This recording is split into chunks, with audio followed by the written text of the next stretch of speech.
أولئك الذين اشتروا الضلالة بالهدى فما ربحت تجارتهم وما كانوا مهتدين. یہ وہ لوگ ہیں جنہوں نے ہدایت چھوڑ کر گمراہی خریدی، تو نہ تو ان کی تجارت ہی نے کچھ نفع دیا اور نہ وہ ہدایت یاب ہی ہوئے۔ مثلهم كمثل الذي استوقد نارا فلما أضاءت ما حوله ذهب الله بنورهم وتركهم في ظلمات لا يبصرون۔ ان کی مثال اس شخص کی سی ہے جس نے شب تاریک میں آگ جلائی، جب آگ نے اس کے ارد گرد کی چیزیں روشن کی تو خدا نے ان لوگوں کی روشنی زائل کر دی اور ان کو اندھیروں میں چھوڑ دیا کہ کچھ نہیں دیکھتے۔ صم بكم عمي فهم لا يرجعون۔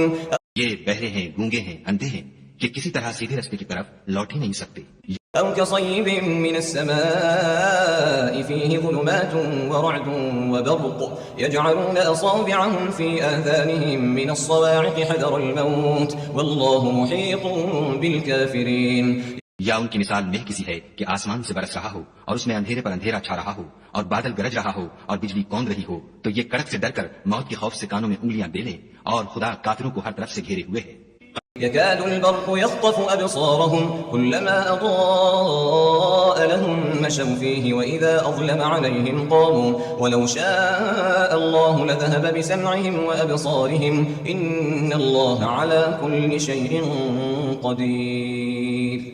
قریب ہے کہ بجلی کی چمک ان کی آنکھوں کی بصارت کو کچک لے جائے، جب بجلی چمکتی اور ان پر روشنی ڈالتی ہے تو اس میں چل پڑتے ہیں، اور جب اندھیرا ہو جاتا ہے تو کھڑے کے کھڑے رہ جاتے ہیں، اور اگر خدا چاہتا تو ان کے کانوں کی سنوائی اور آنکھوں کی بینائی دونوں کو زائل کر دیتا۔